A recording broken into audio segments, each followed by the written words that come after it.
To begin, please note that this review was done with a key obtained from the developer, and know that the review system that I am using will mimic TechRaptor's review guidelines for the most part.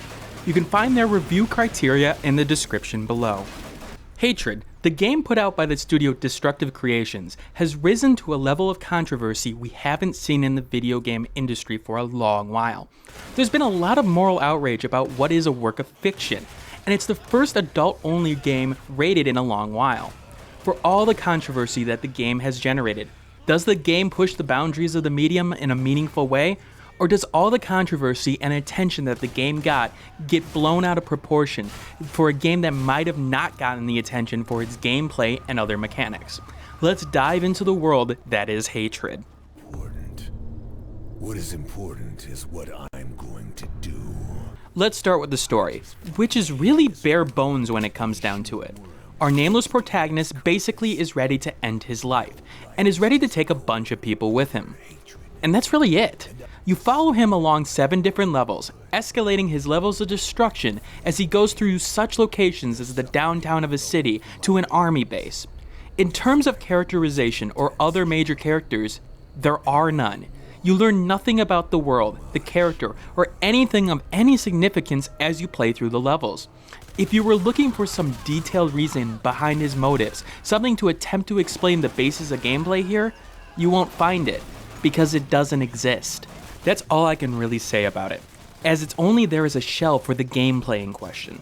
But I'm going to leave some of the elements that I would normally cover in narrative towards the end of this video, as I want to cover the controversy section of it, because when you have as much coverage as the game has had, you can't not talk about it in some ways, although it won't affect the overall score that they give the game.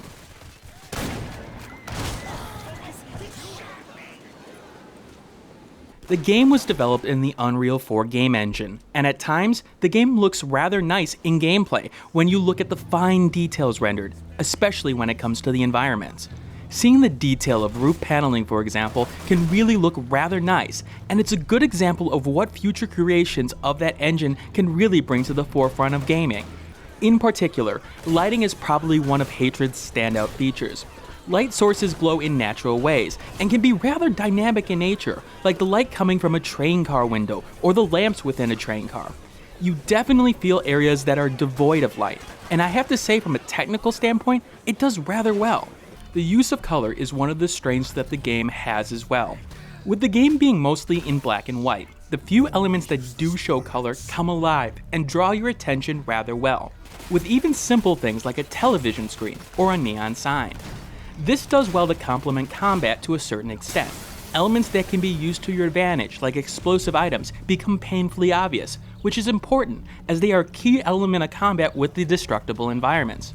You have to look closely on human portions because of the pulled back camera to see detailed elements of human anatomy, but I believe that was done on purpose to take away from the human nature of your targets.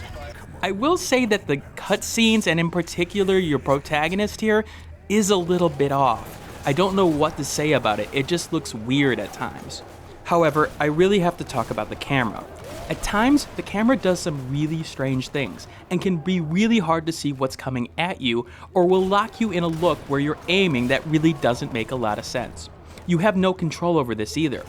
In addition, when enemies are behind barriers and corners, sometimes the white glow that you would expect to see doesn't appear with that enemy, and you get surprised by a nice shotgun blast when that happens. It's annoying, and works against the game's overall aesthetic. The sound design is alright. The gunfire and the screams do well to bring you into that world, although there does seem to be some missing sounds at some points. And the thing is that while the music is haunting and sort of depressing, it's always like that, and there are some portions where I felt it would have been better to add some music into.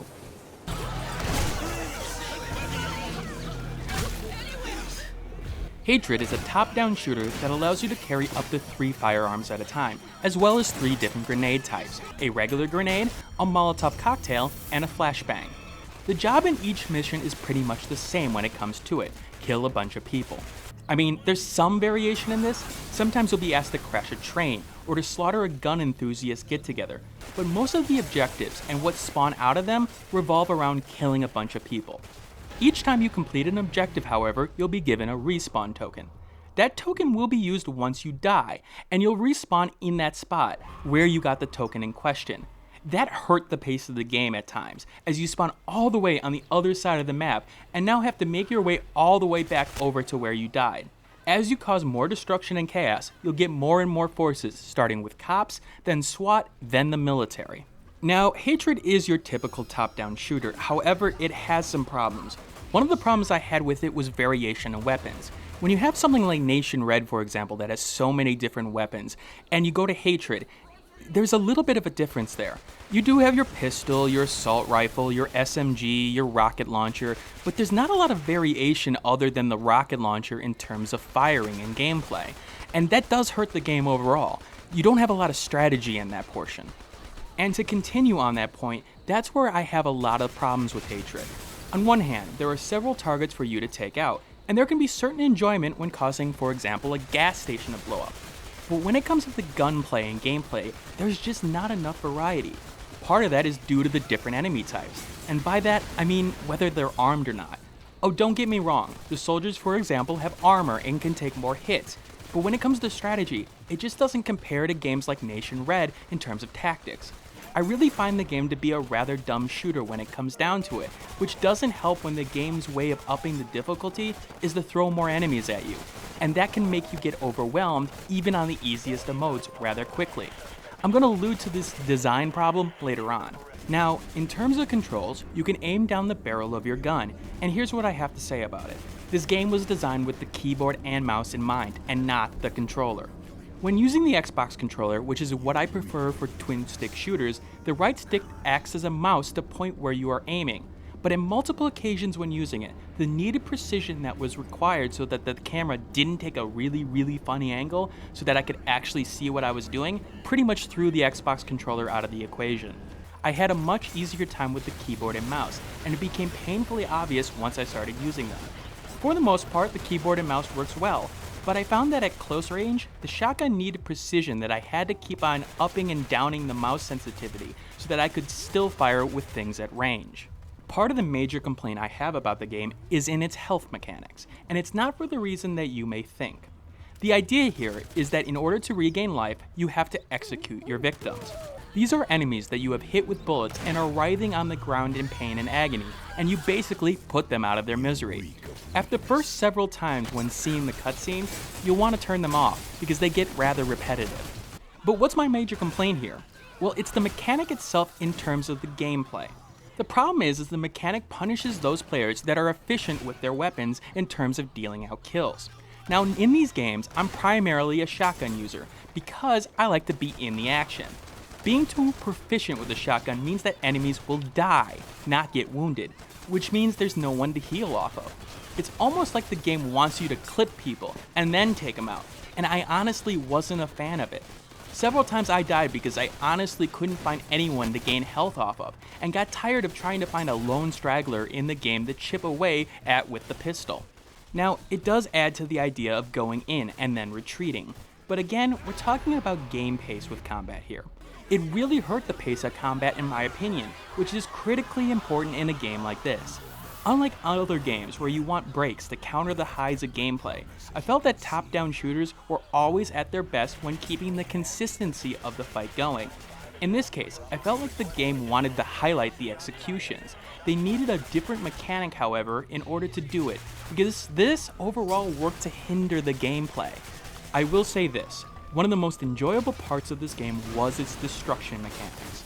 You're able to destroy buildings with explosives, and like what we've seen many times before.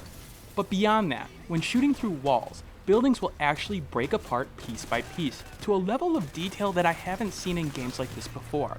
In fact, you can make new ways of getting into a building or taking out specific targets in this way. While it's not a main focus of the game, it did stand out, and is one of the things that I really would like to see be taken to the next level in a future game. Now note, I'm a sucker for those kind of mechanics. I love Red Faction, for example, so keep that in mind. Part of the problems I have with Hatred is the level design, and in particular, the two last levels.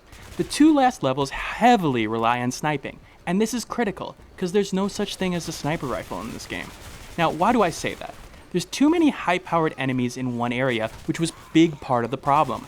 as you would take way too much damage if you tried to get up close, and you can only kill so many people and execute before missing an enemy, and then boom, you're dead. It also doesn't help that enemies can hit you off screen, and if you get in their range, you'll take a bit of damage. You also have levels where enemies are far away on catwalks. To get in close with other weaponry, it doesn't happen. And the fact is, the game's long-range combat isn't up to snuff. It doesn't have the enjoyment in terms of engaging the enemy and the dance of combat. The game did a lot better in some of the earlier levels of the game, where the space was a lot more open and didn't have as many hazards to work with. Those last several missions, however, were a pain more than anything else, and even on the easiest difficulty, I was just wanting the game to end. And the game can be surprisingly difficult, especially in those last levels. When you have 6 to 8 SWAT or soldier guys coming at you all at once with machine guns, you're gonna have a bad time. Now, I was playing on hard for most of my time, but I honestly got sick of taking damage off screen repeatedly and just said screw it and went to easy. The biggest thing I noticed was the difference in health when in terms of difficulty, the amount that you got from an execution. But enemy health also seems to be increased as well. As to AI tactics, I didn't see any noticeable difference, but I'm gonna get to that. And let's talk about the enemy AI, on both the soldier side and the civilian side. It's probably one of the biggest problems that I have with the game. There's some of the silliest AI I've seen in a game in a long while, and it's pretty simplistic in terms of its mechanics, when they work. Let's start with the civilians. They are dumb. Dumb as a pile of rocks. Seriously dumb. Now look, the AI shouldn't be the best. The whole purpose of the gameplay is to provide targets for the player. But it would be nice if the targets were a little bit more intelligent. For someone who's going on a mass murder spree, people don't run away rather well at times. In fact, they run toward you on a regular basis. Now, civilians aren't necessarily helpless, unlike what some of the media coverage has said. They can pick up guns and fight back. Now, if the gun happens to be right in front of you for the gun they want to grab, well, it sucks to be them. The soldier and cop AI isn't that much better. They'll run at you with no regard for their own life, or shoot at you when you are in range if they are designed to guard a certain area, like in the army base level. The thing is, the cop and soldier AI, I wonder if there's some kind of commentary here.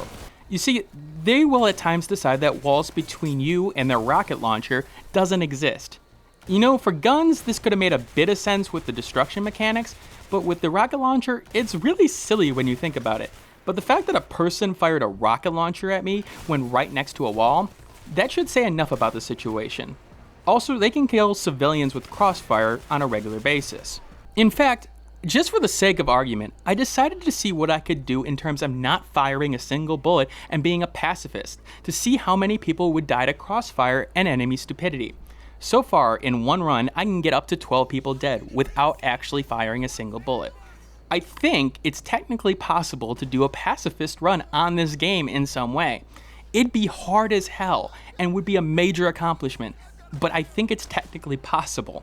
In fact, some of the objectives that you have to do, you don't actually have to kill anyone despite the fact that it tells you to. All you really need to do is clear out the area. Even if they run, that works.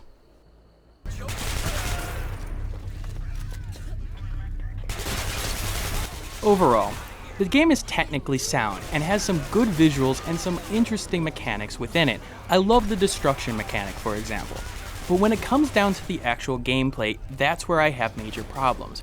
It's more so the fact that there's a lack of variety and a lot of mechanics work against each other. The problem is that when putting all these mechanics together, they don't work well, they don't mesh well together, and that leads to a very uneasy experience, and an uneven experience as that. Especially with level design in those last 2 levels, I didn't want to play the game anymore, and with a game like this, you're going to want to repeat those over and over again. It took me about 4 hours to beat the story campaign, and there's really not a lot of repeatability at this point. In the end, I give the game a 5.5 out of 10, being an average game that has some elements that are interesting, but when it comes down to it, it just doesn't stand out. Which leads me to this next portion.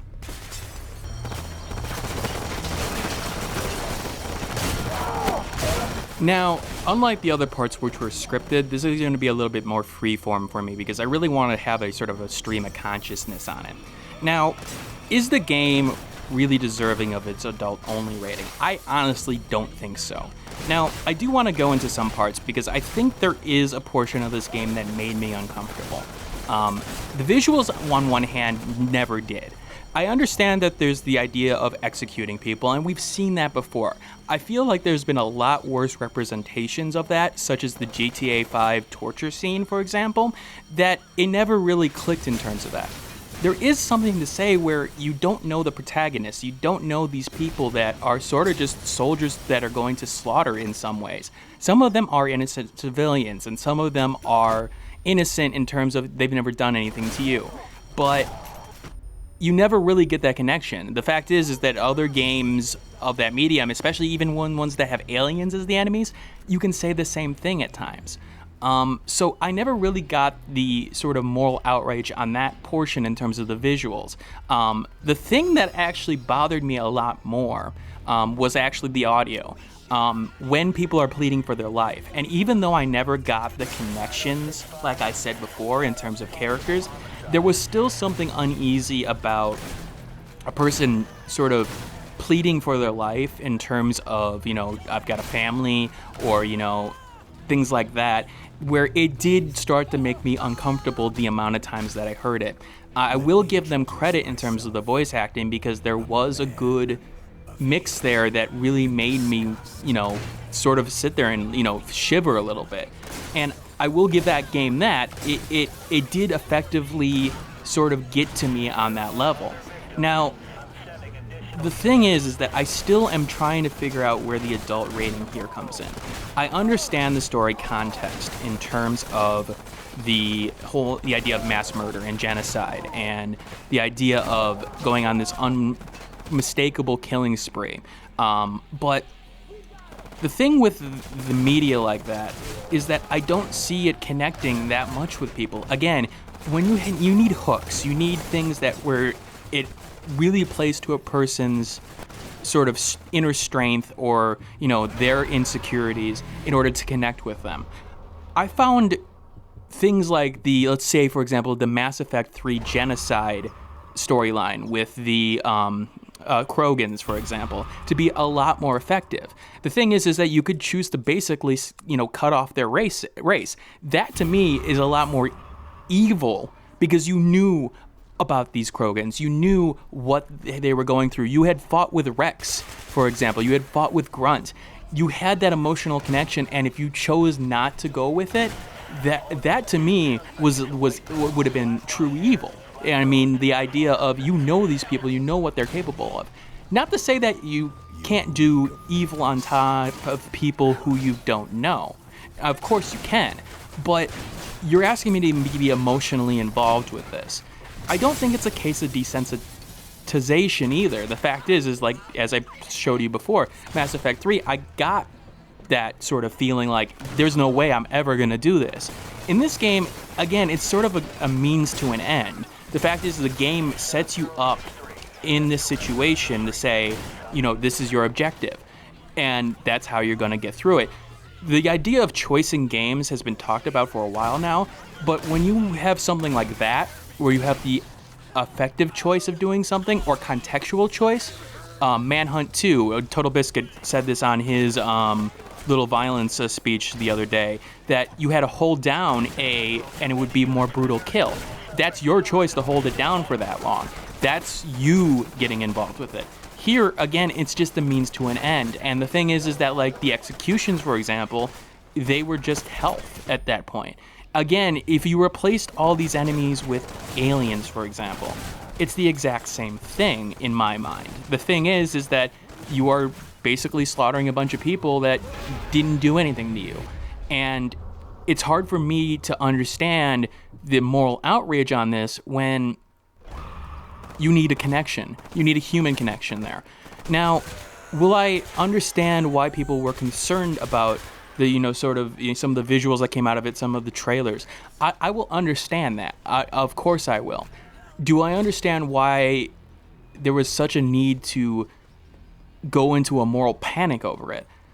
That I won't get it, and I don't get at all. I mean, in terms of the offensive nature of this game, while there were things that made me unsettled, there were things that got under my skin, that's something that you have to challenge people with. You have to challenge the medium in terms of maybe make people question their own morality at times. And I don't think a game can, make a person a mass murderer. I think it can reinforce ideas within it, and I think it's more so a secondary portion of it in terms of if they're raised to only, play games, for example. Yes, of course, if that's the only medium that you're taking in, then that could be a problem. That's more so a problem with parenting, obviously. But honestly, when it comes down to it, I see a game here that I think the media themselves really sort of backfired on them, especially in terms of the panic that they've caused. The fact is that I don't think this game would have even gotten that much of a mention because of the fact that I don't think the game has the technical competency in terms of the gameplay design to really stand out. I think that you've got other games that far exceeded in that twin stick shooter genre, and it doesn't have enough of a difference between them. I will say again, the destructive environments, a lot of good there, but it was only a very small portion of it. I do want to see more work from these guys in the future in terms of destructive creations. In particular, I think if they get the game design elements down of a game, I think they can do well, especially because in terms of technically and the engine use, I think they did all right. But I just want to go on record and say, sometimes it's good to challenge yourself. And this review in particular, I made it a mission to take a look at this game because I wanted to challenge my objectivity in reviews, as well as, challenge myself to disconnect what I have as a subject matter that I may have a problem with an overall technical look at a game. I mean, reviews nowadays should be objective. I mean, the fact is that yes, we do get emotionally connected to games, and emotionally connected to a game can really work. If a theme bothers you, then that's understandable, but whether or not that should go into a review's overall look on it is a different story. And I think there is a really big difference between being bothered by something and being offended by something. Being bothered by something, of course, you can sort of play it off. Being offended, I think, again, if you're getting offended at this game, I think you're doing it wrong. I think the fact is that there are a lot more offensive games out there in terms of representations of certain elements, like Ride to Hell Retribution with its representation of women. It may be the artistic vision of that company, for example, but my God, that was a problem. And that is something where I sit there go, I fight for the right of those people to make the game, for example, of whatever vision they want, but hell, I'm not going to promote it. Hell, I'm not going to look at it because there's no way I can separate myself from that. Here, it was clear to me. I mean, again, my lack of connection here, I could easily say, hey, look, I'm sorry, but technically I don't think the game's up to snuff. And from a gameplay perspective, I don't think it worked. Overall, I think this shows as a weird way of the viral nature of marketing in terms of, I think they did a very good job in terms of destructive creations working off of what they had.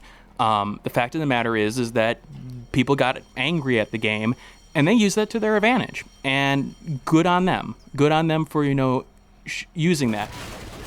Good on them for some of the elements that I think will work for a future release of a game in terms of, a better game that could come out of it. I just don't think the great game is here. All right, this is Dragnix signing out. I hope you guys have a wonderful day. If you liked this review, let me know in the comments below, or dislike. Again, I will put up a Steam review, and you can vote that on and off, whatever you want to do at this point. And like, comment, subscribe, all that jazz, and I will see you all later.